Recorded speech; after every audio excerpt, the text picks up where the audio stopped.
Kom ons bid net. Papa, baie dankie dat ons so lekker saam kan wees. Baie dankie vir die kosbare groep mense wat hier is, Here. Ek bid dat U nou ook in hierdie oggend elkeen van ons op die eie besondere manier sal seën, dat U deur U Gees in elke hart 'n deposito sal maak van dit wat daarin nodig het, Here. Want elkeen van hierdie groepie pragtige mense vanmôre se ontwikkeling in U verskil, die behoeftevlak verskil, hulle openbaringskennis verskil, en ek wil vra dat U vanoggend deur U Gees in die diversiteit wat daar in God is, die grootheid, dat U in elkeen se lewe U sal op 'n besondere manier openbaar, dat elkeen hoor, nie net hoor nie, maar inneem en openbaringskennis kry en dat die lewe van elkeen van hierdie kosbare mense verander sal word. Baie dankie dat ons so wonderlike geleentheid het om so saam te wees. Ek seën hulle in die besondere naam van Jesus. Amen. Baie welkom, ek is bly vir elkeen wat hier is. Ons praat, alhoewel ek nou sê ek gepraat die derde keer vanmôre oor iets, is dit 'n boodskap op sy eie. Elkeen van julle sal verstaan. Bytendien is die vorige 2 CD's hier, wat jy kan kom kry as jy dit graag wil hê. Ons praat oor die baie belangrike of interessante saak van wat gebeur as ek regtig weergebore is. Wat gebeur as ek bevrug word met die godsnatuur Christus in ons? Ons het 'n probleem dat ons baie keer onsself so gering ag. Ons meet ons lewe aan ons ervaring, ons ondervinding, wat ons beleef het. En baie mense het so 'n pynlike maatstaf waarvolgens hulle self meet. Dat soveel dinge gebeur in jou lewe wat verkeerd geloop het, wat dinge vir jou onaangenaam gemaak het, en dan meet jy jouself en ook ander baie keer aan daai selfde maatstaf. Ek het die week gesit met, ek kan nie naaste by probeer vir julle sê wie dit is nie. Dit is net iemand wat naby ons is deur ons dogter. En die dame en haar man is geskei 'n klomp jare terug.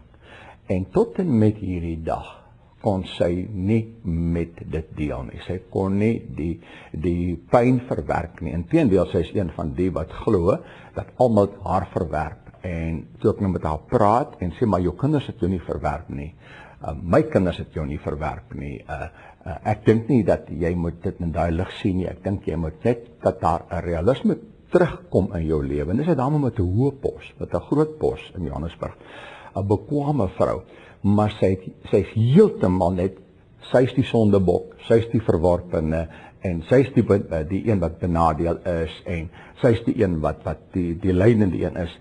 En in 'n sekere sin ja, in 'n ander sin nee. As 'n mens met die goed deel, as sy die liefde van haar seun sou aanvaar, net haar seun se liefde, net wat hulle ma se belang op die hart dra, kon haar lewe al klaar verander het. Maar nou sê nou sy beskou hulle benadering en hulle toenadering ook negatief. Hulle wil haar manipuleer, want sy was toe in 'n tweede huwelik betrokke wat ook 'n gemors was. Ek bedoel, as jy soveel pyn in jou lewe het, jy kom in 'n tweede huwelik, dan is dit buitendien van die begin af gedoem tot 'n mislukking. Dit kan nie uitwerk nie. En dan sit ons met 'n familielid wat 'n brief geskryf het, en die brief, ek bedoel, dis so egoïsties. Ek bedoel, sy loop uit die huwelik uit op grond van wat sy wil doen. Sy wil nie langer met hierdie man sukkel nie. Hy moet na sielkundige en dieetkundige en sekskundige en ek weet nie wat als moet hy na toe gaan. Kyk, sy is die onskuldige ene. Sy het nog net 3,5 jaar wat sy verhouding kan bou voor sy babas wil hê. Ek bedoel, dis so totaal egoïsties. Dis ook 'n tweede huwelik op die rotse. Mense, ons moet besef dat as ons werklik weet wat met ons gebeur, as ons weergebore word, kan ons baie makliker die lewe hanteer. Baie makliker. Want die probleem met godsdienst is, jy leef deur 'n uitwendige reël of regulasie. Jy leef deur dit wat vir jou voorgehou word as die regte. En jy glo dit. En baie keer is daai dinge is eintlik niks meer verkeerd nie. Maar solank as wat 'n mens met 'n uitwendige beheermateriaal spook, 'n reël, 'n regulasie, 'n voorskrif spook, is jy vol selfregverdiging. Dis self-righteousness, dis jou eie geregtigheid. Godsdiens produseer 'n self-righteousness. Waar as jy weet wie die bron in jou is, Christus, then Christ is God's righteousness. And there's a big difference between self-righteousness and Christ being our righteousness. En ek gaan dit vir julle verduidelik vanmôre, julle het verstaan. Ek haal uit my Engelse boek aan, liefste Engelse boek. Ek die wat hom nie het nie, moet vir my sê dat ek hom vir julle kry. Letters to the Church, volume 1, 26 letters. En ek skryf hierso na aanleiding van dat God alles in Christus wil laat kulmineer. Alles in die hemel en op die aarde in hom onder een hoofskap wil verenig. Miskien moet ek net eers die Afrikaanse Bybel vir ons lees. Ekskuus dat ek baie keer ook Engels gebruik. Die Engels het 'n makliker uitdrukkingsvermoë, hoor. Dit is makliker om 'n Engelse ding te sê as in Afrikaans, veral wanneer dit kom by van die geestelike term. Efesiërs 1:10.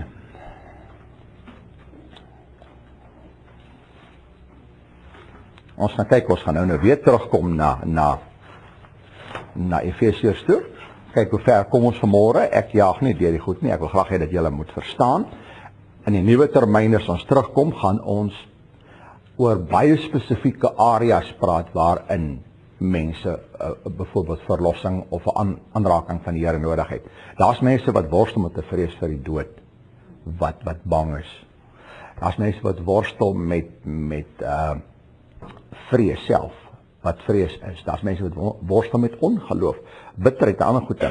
Maar dit gaan nie probleemsentries wees nie, dit gaan Christus-sentries wees. Dit gaan nie fokus op die probleem nie, dit gaan wel die probleem vir jou uitlig, wat dit is en wat dit veroorsaak. Maar dan draai die fokus terug na hoe dat Christus dit daarmee deel. Nou, Efesiërs 1:10 staan om die volheid van die tye te reël, met die doel om alle dinge wat in die hemele sowel as wat op die aarde is, onder een hoof in Christus te verenig. Uiteindelik gaan Christus alles in almal wees. Nou dit is 'n stelling wat ek nie gaan kwalifiseer nou nie, want dis nie die onderwerp wat ons vanmôre oor praat nie. Ek lees vir julle uit my boek uit aanhalings van hierdie versie uit 2 of 3 ander vertalings. Die Message sê, He set it all out before us in Christ. A long-range plan in which everything would be brought together and summed up in Him, everything in deepest heaven, everything on planet Earth. It is in Christ that we find out who we are and what we are living for. Kyk hoe pragtig vertaal hy Message daai versie. Nou verstaan jy al klaar beter, né? It is in Christ, en hom vind ons uit wie ons is en wat ons lewe is, waarom ons lewe, waarvoor ons lewe. Dan sê ek die volgende een is the Good News Bible. Hy sê, so this plan which God will complete when the time is right is to bring all things in creation together, everything in heaven and on earth with Christ as head. Now say the Amplified, making known to us the mystery secret of His will, of His plan, of His purpose, and it is this, in accordance with His good pleasure, His merciful intention, which He had previously purposed and set forth in Him, He planned for the maturity of the times and the climax of the ages to unify all things and head them up and consummate them in Christ, both things in heaven and things on the earth. In Him we also were made God's heritage. Ek gaan julle net 'n paar dingetjies lees, want die terme in Christus kom soveel keer voor. Hy sê, ek skryf hierso, the new creation is in Christ. Righteousness is in Christ. Redemption is in Christ. Sanctification is in Christ. Wisdom is in Christ. Power is in Christ. Life is in Christ. Truth is in Christ. Love is in Christ. The street of gold, way, is through Christ. Acceptance is in Christ. Hope is in Christ. All spiritual blessings are in Christ. All our needs are met in Christ. Consolation is in Christ. Peace is in Christ. God's purpose is in Christ. We are one body in Christ. We are the church in Christ. We are the branches in Christ. We are complete in Christ. Unity is in Christ. Die begrip in Christ kom die meeste voor in die Nuwe Testament. Daar is verskeie maniere hoe dit gesê word, maar as jy dit in die oorspronklike taal lees, in Christus. Nou, hoekom noem ek dit vir julle dames? Dit is so belangrik. Ons is so gewoond aan 'n behoeftesentriese benadering tot die evangelie. Ons kyk na wat die behoefte is, en dan kom ons met 'n boodskap wat op die behoefte fokus. om die mens te help. Dit het 'n goeie doel. Dit dien 'n goeie doel. 'n Behoeftesentriese evangelie is dikwels egosentries. Vir die eenvoudige rede, dit gaan om wat ek nodig het, wat ek wil hê, waar ek 'n behoefte aan het, my pyn. Sê ek, dis nie belangrik nie, glad nie. Ons sal daarmee deel. Wanneer ons met 'n behoeftesentriese evangelie spook, kom ons met 'n formule-sentriese evangelie. Want nou gee ek vir jou 'n formule hoe om met 'n moeilike man saam te leef. Hoe om dit te doen, hoe om dat te doen. En ek dink formules van tyd tot tyd help 'n mens, moenie 'n fout maak nie. Ek is nie negatief of net om dit te verwerk nie, glad nie, hoor. Maar 'n formule-sentriese evangelie, en daar's dames veral, hulle soek formules, want julle soos julle resepte bymekaar maak, wat dan die opgaar in die kas, en stof vergaar, en julle nooit daarby uitkom nie, ek weet nie of julle dit doen nie, ek twyfel, ek bedoel, maandag pap en bors, dinsdag aan die hamburgers en chips, woensdag aan die, ek bedoel, julle, ek sien julle gesig, ja. Daai wonderlike resepte lê 'n vergaar stof daarso, en julle kom nooit daarby uit nie. Nou, dames veral soek resepte, formules, hoe om 'n ding te maak werk. Weereens, dis nie negatief nie. Dis nie negatief nie. Dis omdat jy weet diep binne in jou, jy bou jou huis. En omdat jy weet dat jy moet die huis bou na sekere beginsels en standaarde waar volgens jy gebou moet word, soek jy 'n formule waar volgens jy kan werk. Daar's nie 'n probleem. Ek wil nie julle met goed dat ek sê negatief beleef nie. Dis nie negatief nie. Ek probeer net 'n hoër weg wys. The higher expels the lower. Ek wil dit weer gebruik in die lig van die twee wette wat werk. Die swaartekragwet. As ek die Bybel los, hoef ek nie te glo aan die swaartekragwet nie. Hy gaan val, klaar en gedaan.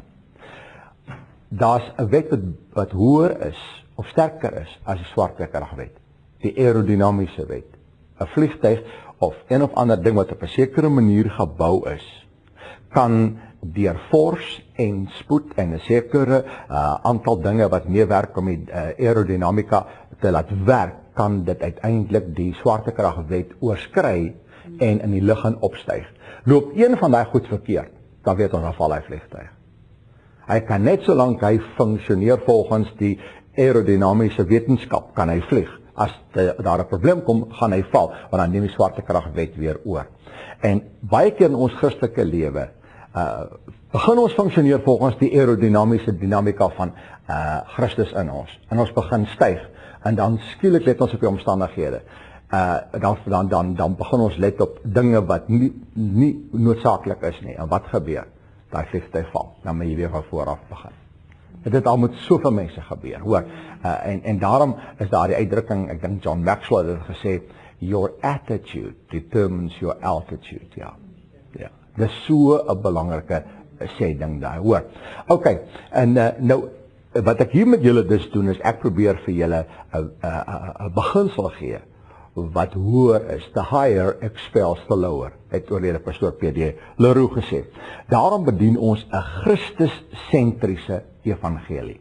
En ek wil hê jy met jou volkomenheid in Christus sien, dat in Christus het jy alles wat God vir jou kon gee, en dat in hom as jou omgewing van beweging, as die plek, of gebruik die woordplek in aanhalingstekens, as die een in wie jy bestaan, want die Bybel sê, in him we live and move and have our being, Handelinge 17.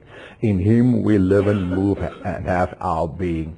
En as ons besef dat ons en hom en hy en ons, that's a higher law, that is the higher expels the lower. Ons gaan weer 'n bietjie daarna kyk, dat jy sien. Wat gebeur dus wanneer jy Jesus Christus aanneem as saligmaker? Kom ons kyk in 2 Petrus 1. Ons het al 1 Petrus 1 gedoen, kom ons kyk in 2 Petrus 1. 2 Petrus 1.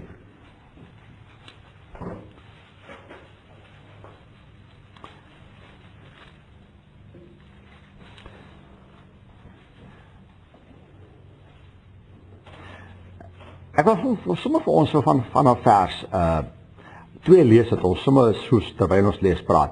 Mag genade en vrede vir julle vermeerder word. Genade beteken nie net vryspraak nie. Ek wil hê julle met die woord genade vanmôre breër sien.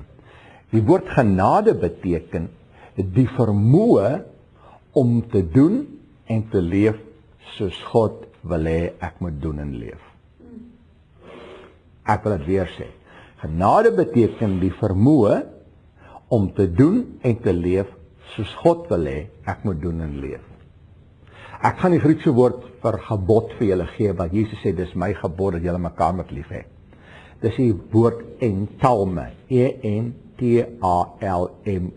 entalme. En entalme beteken the one who commands you, enables you. God's commandments are his enablements. Jy, as vrou, iemand hier om vir jou in die huis sekere take te verrig. Kom ons neem strykwerk. Ek weet nie wat 'n vrou is ooit lief vir strykwerk nie. Ek het daar nog nie gekry nie. Ek hulle gesag, ja, ek sê julle moet oor 'n flikse huisvrou preek of 'n lei huisvrou, né? Ek terf. O, my vrou haat strykwerk.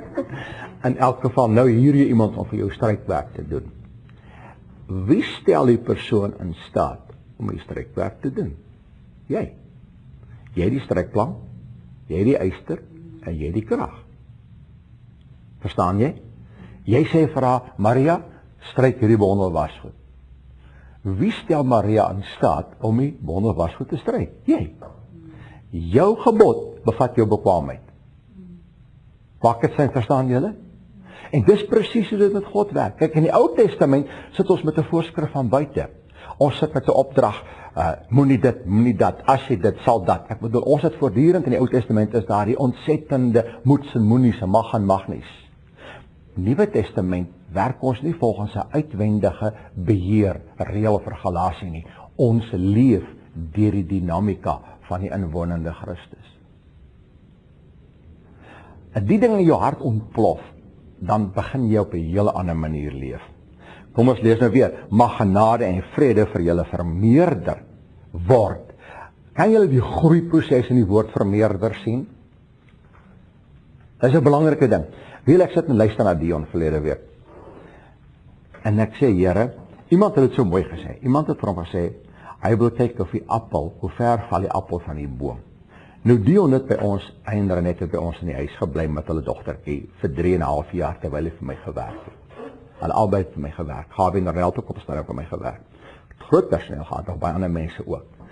En dit was ons slaapkamer, dan Anenka se kamer, dan hulle kamer. Die gang. Hulle badkamer was net so skuins by ons badkamer. Met ander woorde, hulle het deel van ons lewe geword. En ons het deel van hulle lewe geword. Hy het my gaan slaap gesien, hy het my opstaan gesien. Hy het elke môre sy diensknegt daar. Wat is die eienskap van 'n baie goeie bedienaar van die woord? Hy's 'n diensknegt. Hy het elke môre vir my en Lena aan die bed koffie of tee gebring. Elke môre. Hy het my tas gedra. Hy het my motor bestuur. Hy het elke woord ingeneem. Hy het Dion so skool in die teologie. Hy is opgelei in die teologie. Om alles wat hy geleer het te ontleer, was vir hom 'n verskriklike moeilike ding. Want die oomblik as ek iets sê, dan weet hy die teologie sê so. Want die teologie werk met jou verstand, maar wat ek sê werk met jou gees. 'n 3,5 jaar het hy dag en nag gesien wat ons doen en hoe ons leef. En julle het gehoor hoe pragtig het hy die woord bedien. Die persoon kom na die bediening by hom, dinsdagoggend te sê vir hom, wie is die appel en wie is die boom? Is dit nie 'n wonderlike kompliment nie? Maar weet julle, dit is my begeerte vir elkeen van julle. Wie het hy boek, wat ek nou al vir party gegee het, wat ons gekry het, ons het net 'n paar, ek sal maar moed voor toestaan en maak as jy met nie, house churches. Jy het hom gekry, né? Jy het die keer hom gelees? Julle moet hom onmiddellik lees. Ek het daai boek ook nog self nooit regtig gelees nie. En nou toe kom lees te besef ek, maar dis waarmee die Here met ons besig is. Ek word so opgewonde toe ek besef, want elkeen van julle huise gaan 'n huis wees waar God se liefde sigbaar gemanifesteer word. Die dae van groot kerkorganisasies en groot programme en baie geld wat ek nou vanmôre profeties wil sê is verby. Is verby. Die wêreld gaan nie deur dit gewen word nie. Daai man sê dit so mooi, sê they should be within walking distance of every sinner a manifestation of the Christ life. En dis in ons huise. Dis in ons huise. Jy sien, dis hoekom ek my heel, want vir my is die vrou die ene wat in die huis. Ek bedoel, dit draai om jou. Kom ons is eerlik. Dit draai om jou. Ek sien hoe daai twee kleintjies van Annelies, daai mannetjie, so macho saam met sy pa speel, maar sy gister aan die restaurant amper sy nek breek van die val. Wie wil hê? Nie sy ma en die pa nie, wie wil hê? Ma. Want dis ma se spoeg wat help as dit seer is en ek het so gelag. Ek neem hom vir 'n roomhuis, ons was saam op die strand gewees, daar by Harold's Bay, en ek sê vir hom, hy moet lank daar op die stoel gaan sit. As hy hierdie tafels, houttafels met die bank, hy so, ek betaal net gou, en hy gaan sit so, en hy wil teen die tafel leen. Hier is my valle in, maar 8 mense, net roomhuis en kleintjie, en hy man skree, en sy maal is ver. Ek kry hom nie getroos nie. Die jong dame wat in die kafee is, sy kom uitraai, wie gryp hy vas en kry? By wie kry hy 'n bietjie liefde by haar? Net so 'n grappie, voor ek verder gaan. Ek het altyd met kleinkinders, ek is altyd besig om mense te motiveer ek hulle. Ons kleinkinders van hulle kleine sirkel, sê ek is 'n wenner, en so gaan ek deur. Het 'n goeie verstand, jy leer maklik, jy onthou alles, en eindig met jy's 'n Christen, Christus woon in my hart, en ek sê vir hom, die eerste keer ek het vir hom sê, die heel eerste keer, nou kyk hy my so in oë, hy sê, I'm a champion, I'm a winner, I've got a good mind, en nog so 'n paar dinge sê, en ek sê vir hom, en sê, I'm a Christian, Christ lives within my heart, en hy sê dit, ek sê, thank you, en hy draai sy om, en hy sê, actually, I just want to be a little child. Maar hy vloor sy oupa so. Soos in totaliteit, nou julle wat kinders het, weet nie wat ek van praat het.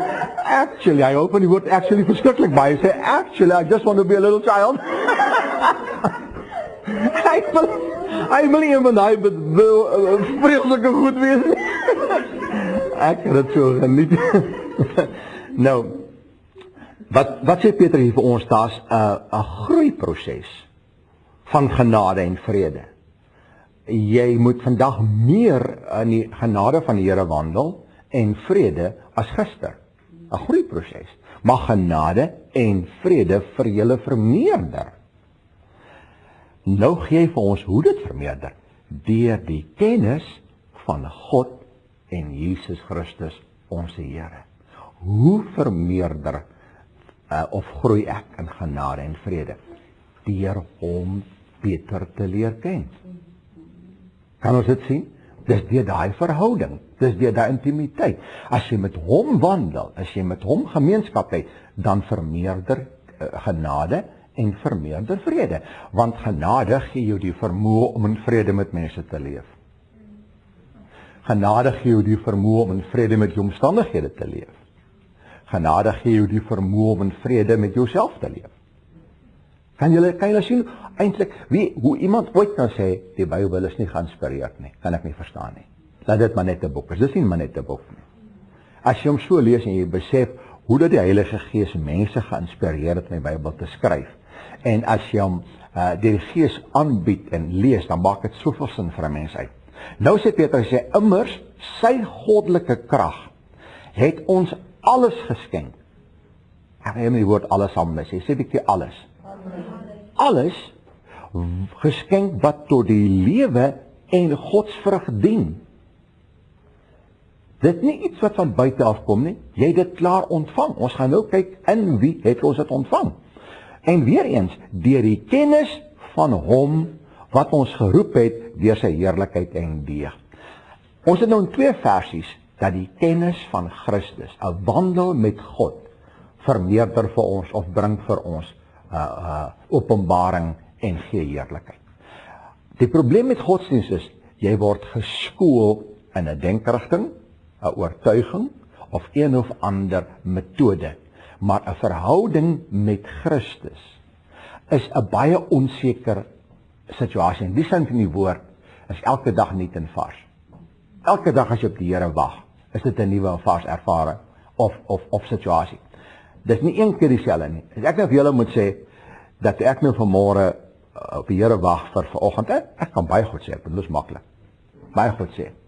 het ek in daai boek so 'n bietjie gelees. Eintlik nie, ek het hierdie boek gesit en lees ek vir julle gewag het. Ek daai gesit en lees. En ek sê, Here, wat moet ek vanmôre met dames nou regtig deel? Nou weet ek die algemene tema. En net so, hier kom dit. En ek sê, o, dankie Here, baie dankie dat u nooit laat is nie. Net ek kan net dat ek 'n bietjie vroeër kom asseblief. Dat is makliker wees. Maar hy is nooit laat nie. Jy gaan elke keer so op die Here wag uitvind, dis anders. Wees baie prakties as jy op die Here wag. Vir alle vroue, mamma, vat jou notaboekie met jou pen saam as jy gaan sit en wag op die Here. En as jy net 'n skrifgie vat en bepeins dit en vir jou van op te breek, dan wil ek jou nou verseker, gaan die ou vyand gou vir jou sê jy moet onthou, jy moet nog dit doen en daai een verjaar en daai een doen het. Dan sê net ekskuus Here, dan skryf jy dit gou in jou boekie, sit die boekie in pen wanneer dan wag jy weer op die Here. Maak dit net vir julle. Dit is so eenvoudig. Jy hoef nie jy weet ons is baie keer bang om prakties te dink, om praktiese ding te doen. Dis wat ek het doen. Ek hou sorg dat my notaboekie by my is en my pen by my is. Vir my baie keer is dit omdat soveel baie ander goed na my toe kom wat ek wil afskryf. Want nou probeer ek die goed onthou en dan verloor ek die draad van my fellowship met Papa. Dan sal ek gou notas maak. Daarom as ek ooit moet heen gaan, Annelies, want nou ek het vir haar gesê van die goed wat ek daai het by die huis en goed, en sy wil nou baie graag baie van daai goed hê. Sy is die skryfster, sy is die een wat sy het 'n ontsettende skryflyn, baie beter as myne. Ontsettende vermoë om te dig en te skryf en te skep. Sy gaan leers vol notaatjies skryf vir haar, geen sin gaan uitmaak nie, want dan het ek hier geskryf en dan het ek daar geskryf en in my dagboeke lê daarso. Ek bedoel jy gaan oral daai goed te kry wat sy nie gaan verstaan nie. Maar wat nou vir my sin uitmaak, as ek hom uitvat, en dan onthou ook dadelik wat daar gebeur het, hoekom ek dit geskryf het, want ek bring dit by mekaar uit, ek het die prentjie voor my. Dis soos die jigsaw puzzle, wat die ouetjie moet bou, en daar's 'n prentjie, wat nie die jigsaw puzzle is, nou probeer hy dit bou, hy kry dit glad nie reg nie, dus is die pa van my, jy kyk na die verkeerde prentjie, dis die prentjie aan die onderkant van die puzzle, kom ons draai die boks om, en kyk ons na die bokant, en toe hy die prentjie op die bokant het, 1, 2, 3, bou hy die puzzle. En baie keer, soos met my, omdat ek die woord goed ken, sien ek dadelik die stukkies by mekaar kom en ek pas hulle in. Nou, hier het ons kennis. Nou, ons weet almal wat Paulus in Filippense 3 sê. Hy verlaat alles wat te maak het met godsdienst wat sekuriteit bied. Hy's 'n fariseer van fariseërs, 'n skrifgeleerde van skrifgeleerdes, hy's 'n Benjaminiet. Ek bedoel, Paulus het 'n wonderlike verwysingsraamwerk. Hy sê, dit maak nie saak nie. Ek wil net hom ken. Hy word ken as gnosko, is 'n kennis deur openbaring, intieme kennis, intimiteit tussen 'n man en 'n vrou. Aan die ander woorde, Paulus wil met hom wandel. En dames, ek kan vir julle verseker, as jy in jou huis met die Here begin wandel, 'n werklike verhouding met hom bou, gaan jy vind dat genade vermeerder. Dit word makliker om saam te leef met daai moeilike persoon wat jy dalk as man het, wat baie keer is mans baie moeilik. Hulle glo ook mos nie hulle moet gehelp raak nie. Ek bedoel, watter man vra ooit pad?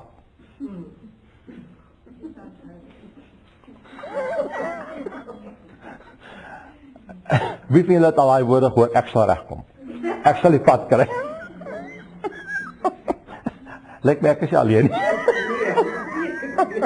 Ek het 'n vreeslike goeie sin vir rigting. Ek weet altyd waar noord, suid, oos en wes is. My vrou het nie 'n klou nie, sy nie môre by iemand uitstap en ek gesê, loop so dan loop sy so. Ek weet altyd waar noord en waar suid is. Dis hoekom ek gewoonlik uitkom waar ek wil uitkom. Ek mag dalk 'n paar draaie ry. As ek haastig is, dan sal ek pad vra, maar 'n man vra nie pad nie.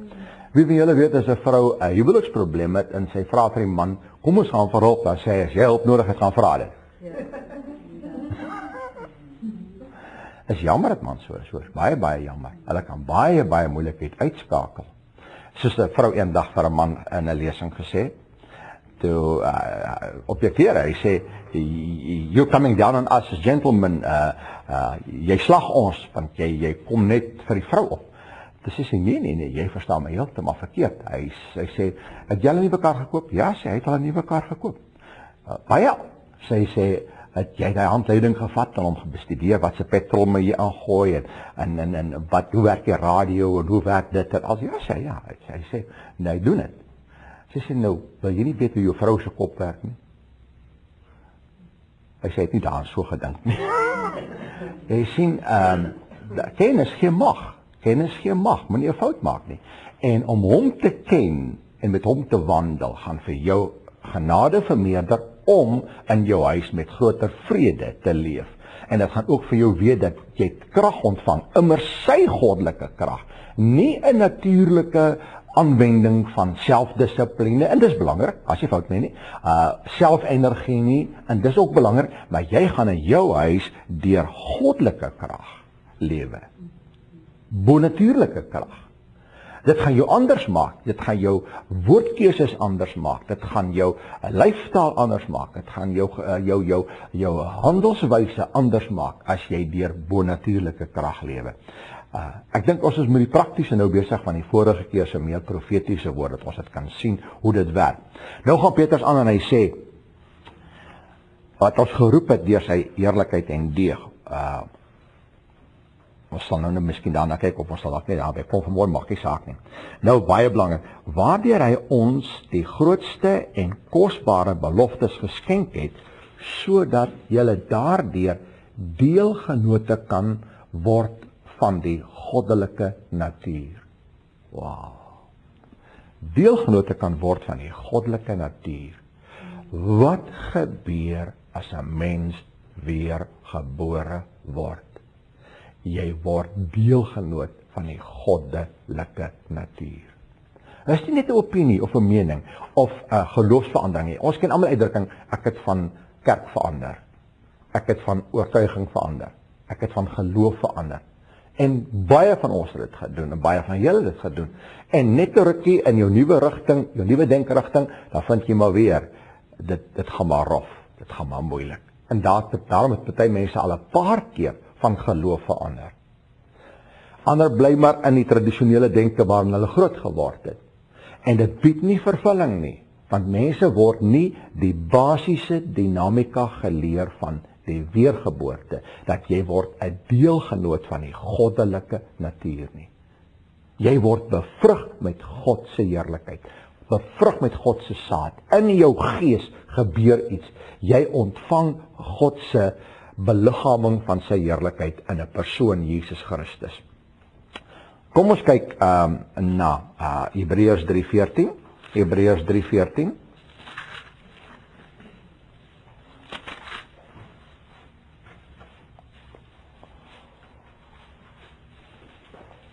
Hebreërs 3:14. Want ons het deelgenote van Christus geword. Deelgenote van Christus geword. Dis nie 'n verskil nie, daar's nie 'n verskil tussen deelgenootskap aan God se natuur en deelgenootskap aan Christus nie. Want Christus het as God se volheid in die aarde gekom. Ek moet dit vir julle lees. Kom ons bly gou na Kolossense 1 toe, dan lees ons dit in Kolossense. Dat jy kan sien, waarvan is jy deel as jy deel is van Christus, deelgenoot van Christus. Kolossense 1 vers 15 sê, hy is die beeld van die onsigbare God, die eerstgeborene van die hele skepping. Vers 19, want dit het die Vader behaag dat in hom die ganse volheid sou woon. Nou hoofstuk 2 vers 9 en vers 10, want in hom woon al die volheid van die Godheid liggaamlik. Dis nou Christus. En julle het die volheid in hom, wat die hoof is van alle owerheid en mag. Kan jy nou sien hoe word die godsnatuur verder toegelig? Jy het deur die ontvangs van Christus die volheid van God ontvang. Ek sit weer met Annelies en gesels nou die dag en ons praat oor Aiden, want uit die aard van die saak sien ek hier so 'n bietjie konflik in hulle verhouding.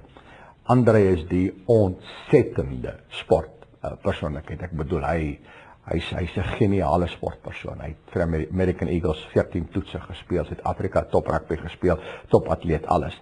En Aiden Arne sy ma. Hy is nie sy pa se kind nie. Ek sien hom sommer van die woord af. Hy het 'n ander benadering tot die lewe.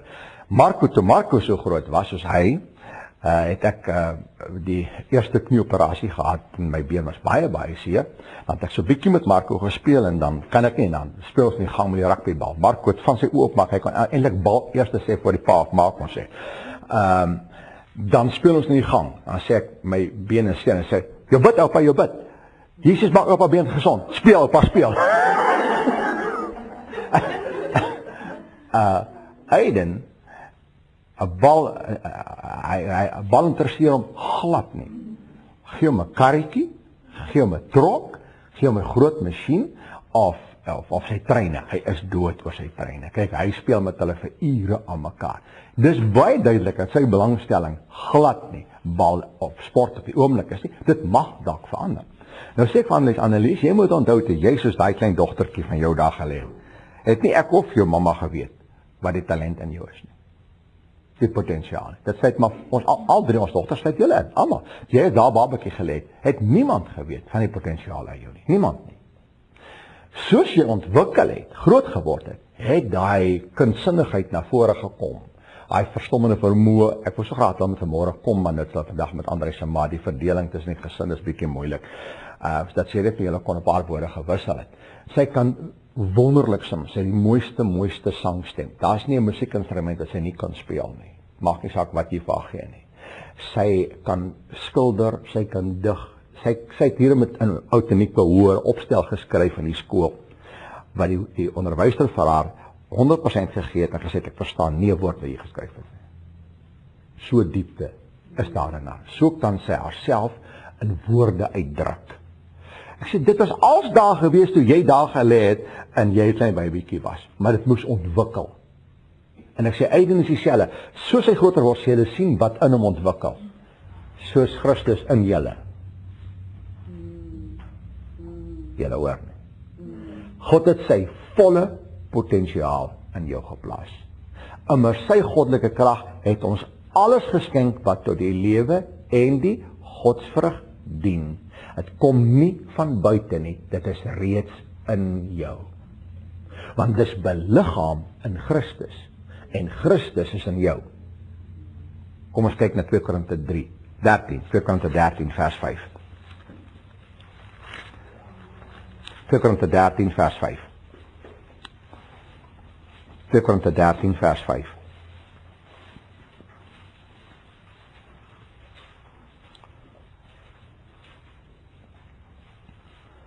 Ondersoek jouself of jy in die geloof is. Stel jouself op die proef. Of is jy nie seker? Kyk hoe interessant stel Paulus dit, né? Is jy nie seker van jouself dat Jesus Christus in julle is nie? Dit moet in ons harte ontplof, mense. Dis waarom Paulus kon uitroep met Galate 2:20, ek leef nie meer nie. Maar wie leef in my? Christus leef in my. Dis nie net maar iets nie.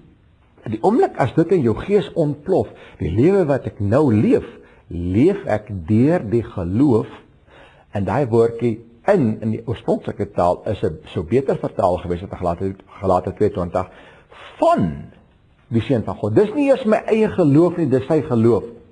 Hy gee my genade en hy gee my geloof om volgens die genade te leef. Jy sien, ons moet regtig ontslae raak van die boom van die kennis van goed en kwaad. Daai boom beïnvloed ons almal nog direk.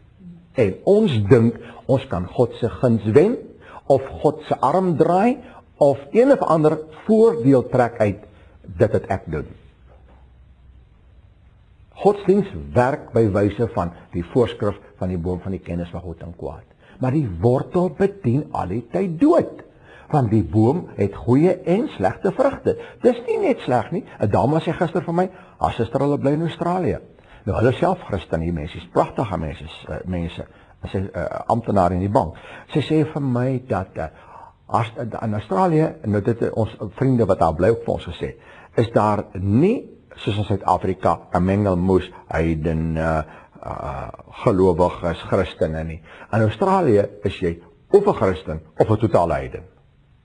Daar's nie 'n middelpaadjie nie. As jy 'n Christen is, kos dit jou alles. There's no compromise in Australië. En as jy heiden is jy flat out heiden.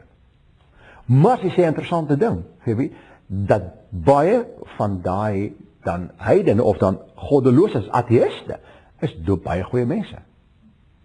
Integriteit, karakter, word as hulle eer, as hy vir jou 'n ding beloof, doen hy dit.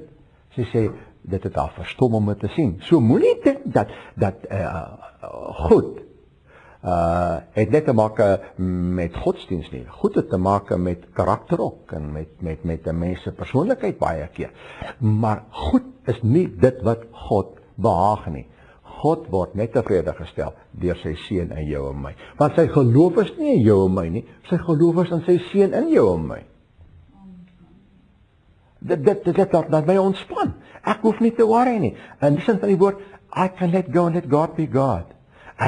Want sy vertrou is in sy belegging in my. Hy het my soveel waarde aan my toegedig. Soveel waarde aan elkeen van julle toegedig. Dus hoekom jy as mens nooit minderwaardig moet voel. Dat die vyand vir jou lieg, jou bedrieg, vir jou ondervinding vir jou lieg en jou bedrieg, jou enige iets vir jou lieg en bedrieg, dat jy's minderwaardig of jy sleg of God stel nie belang nie. Die Here het jou so lief dat hy sy seun in jou plaas. Hy beskou jou as 'n wonderlike beleggings. Hy plaas sy volle potensiaal deur sy seun in jou. Vir die eenvoudige rede dat jy godvrugtig kan lewe. Immers sy goddelike krag het ons alles geskenk wat tot die lewe en die godsvrug dien. Daarom die wonderlike beeld dat Jesus in Johannes 15 gebruik. Ek is die wynstok, julle die lote. Die lote dra die vrug van die lewe in die wynstok. Ons hoef nie self vrug te probeer dra nie. Ek bedoel, die oomblik as ek en jy self probeer vrug dra, dan is ons in die moeilikheid. Dis Christus in ons, die lewe van God, wat deur ons die vrug van geregtigheid dra.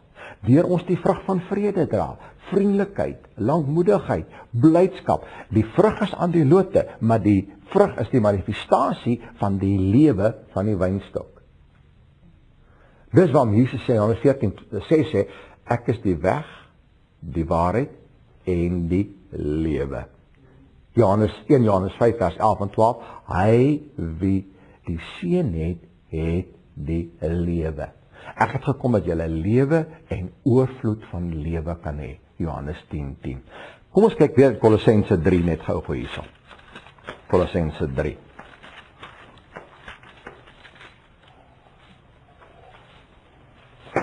Kolossense 3. Vers 3. Vers 4. Wanneer Christus, wat ons lewe is, geopenbaar word, dan sal julle ook saam met hom in heerlikheid geopenbaar word. Kan julle sien dat Christus is ons lewe? Hy gee nie net lewe nie. Jy sien, ons moet verstaan, hy gee oorvloedige lewe, maar hy is ook ons lewe. Omdat hy ons lewe is, het ons oorvloedige lewe. Nou, kom ons kyk net vir 'n oomblik terug weer na die probleem van lewe deur 'n uitwendige stelsel en deur 'n inwendige bron. Blaai gou saam met na Jeremia 2 in die Ou Testament, Jeremia 2. Dis net na Jesaja.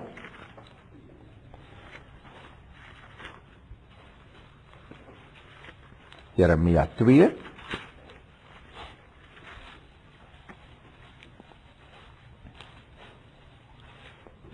Vers 13.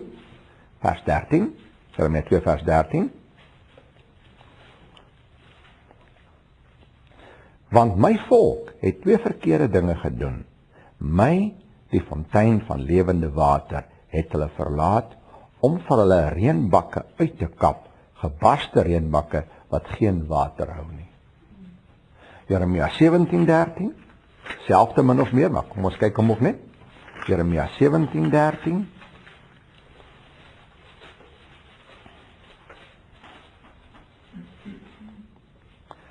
O Here, verwagting van Israel, almal wat U verlaat sal beskaamd staan, wie van my afwyk sal op die aarde geskrywe word, want hulle het die Here, die fontein van lewende water, verlaat. Ek wil julle met die verskil tussen 'n stelsel sien en 'n inherente bron. 'n Stelsel word van buite af al gemaak. Ek sien oral mense, ons is nou daar saam met die kinders by Pine Lake Marina, en ek sien by elke huis het hulle 'n watertank, wat gekoppel is aan die geete. In ander woorde, wat het ons nodig om die tank vol te maak? Reën, 'n uitwendige stelsel. Daar moet water in die tank inkom, om dan water te kan vrylaat. En godsdiens, of dan metode van dinge doen, oortuiging is 'n uitwendige stelsel. Jy moet voortdurend gaan om hom vol te maak. Dis waarom baie mense hardloop voortdurend van een byeenkoms na 'n ander byeenkoms, een prediker na die ander prediker, want hulle het voortdurend 'n reënbak wat vol water gemaak moet word. En die reënbak is nog gebars ook dikwels. Met ander woorde, die water loop baie vinnig uit. Verstaan julle?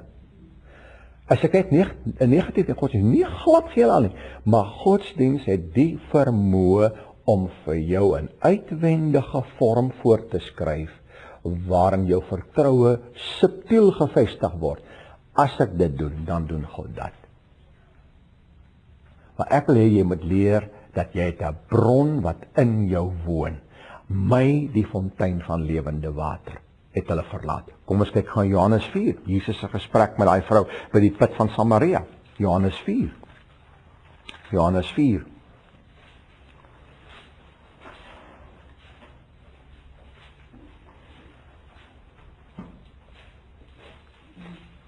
Vers 10 sê, Jesus praat met die vrou nou by die put. Jesus antwoord en sê vir haar, as jy die gawe van God geken het, van wie praat hy? Van hom self. Ja. En geweet het wie hy is wat vir jou sê, gee vir my water om te drink, sou jy hom gevra het en hy sou vir jou lewende water gegee het. Luister nou wat sê hy. Die vrou sê vir hom, Here, u het nie eens 'n skepting nie en die put is diep. Waarvandaan kry jy dan die lewende water? U is tog nie groter as ons vader Jakob nie, wat die put aan ons gegee het en self daaruit gedrink het en sy seuns en sy vee. Jesus antwoord en sê vir haar, elkeen wat van hierdie water drink, sal weer dors kry. Maar elkeen wat drink van die water wat ek hom sal gee, sal in ewigheid nooit dors kry nie, want die water wat ek hom sal gee, sal in hom word 'n fontein van water wat opspring tot in die ewige lewe. Kan jy, dit is eintlik so eenvoudig, mense, kan julle sien? Met ander woorde, as ek by hom lewende water kry, hy is die fontein van lewende water. Hy word as God se bron in my gevestig. Nou leef ek nie meer deur net 'n oortuiging nie. Ek wil dit kwalifiseer en sê, oortuigings is nie verkeerd nie. Mense het spesifieke oortuigings oor sake. Ek het gisterand gelag, ons as familie saam geëet, en elkeen iets anders geëet. Net dit wys vir jou, elke mens is anders. Ek bedoel, dit verstom jy as jy luister na die bestellings, wat elkeen plaas, en jy kyk hoe dat die kos geëet word en wat mense doen. En oortuigings per se is heel waarskynlik nie verkeerd nie. Ek het spesifiek oortuigings oor sekere goede, maar dis nie wat ek aan jou voorhou nie. Ek leef ook nie deur dit nie. Ek leef deur my verhouding met die Here. Maar wat belangrik is dat jy sal weet dat God vestig deur sy seun, wanneer jy hom aangeneem het, die ewige lewe in jou, die fontein van lewende water. Nou leef ek deur die bron wat in my is. Ek wil afsluit en dan wil ek vir ons die Amplified Bible 2 versies lees. In Filippense 2 vers 12 en vers 13. Ek wil dit in Afrikaans lees, dan wil ek vers 13 dink ek in die Amplified lees, ons sal nou kyk. Filippense 2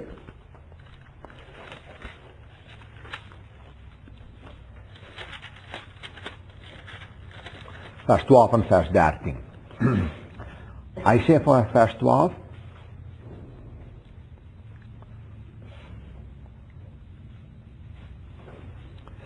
daarom my geliefde broeder, geliefde soos jy altyd gehoorsaam gewees het, nie in my teenwoordigheid alleen nie, maar baie meer nou in my afwesigheid, werk julle eie heil uit met vrees en bewering. Stop ons daar, ons 'n probleem. Dan lyk dit of ons alles wat ek sover gesê het, weerspreek. Want dit is God wat in julle werk om te wil, sowel as om te werk na sy welbehae. As jy dit snap wat ek nou gaan sê, gaan dit jou so baie help. Ek lees vir julle al twee versies in die Amplified. Therefore, my dear ones, as you have always obeyed my suggestions, so now, not only with the enthusiasm you would show in my presence, but much more because I'm absent, work out, cultivate, carry out to the goal, and fully complete your own salvation with reverence and awe and trembling, self-distrust with serious caution, tenderness of conscience, watchfulness against temptation, timidly shrinking from whatever might offend God and discredit the name of Christ, not in your own strength, for it is God who is all the while effectually at work in you, energizing and creating in you the power and desire both to will and to work for His good pleasure and satisfaction and delight. Wow. God werk hom in, want hy's in my, hy werk hom in, ek is binne my, en dan vloei hy deur my. Ek sê laaste versie, kom ons lees die laaste in Filippense 4 vers 13, baie bekend, net in die Amplified. I have strength for all things in Christ who empowers me. I'm ready for anything and equal to anything through Him who infuses inner strength into me. I am self-sufficient in Christ's sufficiency. Kan julle sien? Daarom is ek wil julle werklik vanmôre bemoedig. Kyk na jouself en moet jou nooit meet aan enige standaard wat jou minderwaardig, mismoedig, neerslagtig of sleg maak of laat voel nie, want dis nie God nie. Die Here het jou so lief. Ek dink aan daai vrou wat by Jesus gekom in die huis van Simeon, die Fariseer. En sy haar hare hang los. 'n Prostituut van beroep gewees, as jy die geskiedenis ken, en ek wat nou die taal ook ken, dis wonderlik, as jy in die Grieks gaan kyk wat daar geskryf staan, miskien bedien ek dit eendag vir julle, dat julle kan sien hoe wonderlik is die verhaal daarso. As hy het ingekom, Simeon was veronderstel om Jesus se voete te was, want daai dae het hulle geloop, het nie lekker karre gehad soos ons nie. Sy voete was vuil en stowwerig. Sy het sy voete gewas met haar trane. Daai woord dat trane, sy het gehuil, in Grieks beteken dit het gereën, 'n stortbui. Ek dink sy moes op een of ander stadium reeds met Jesus ontmoet het, dat hy haar vrygespreek het en gesê het, vrou, jou sonde is jou vergewe, gaan jy nou sondig nie meer nie. Want dis dankbaarheid wat haar by Jesus bring. Daai nardesalflesie wat sy gebreek het, omgesit in ons taal, is dit $25,000 maal 6. Sy het daai salf gebruik vanweë haar beroep om haarself bietjie aangenaam te laat ruik en ook om haar te reinig. Sy vat daai salf en sy breek dit op sy voete en sy droog sy voete met haar haar af. 'n Vrou mag haar hare nie los laat hang ten tyd van die Bybel nie. En Simeon is baie verontwaardig, baie kwaad oor hierdie vrou wat dit hier doen. En as hy 'n profeet is, sal hy weet wie sy en wat sy is.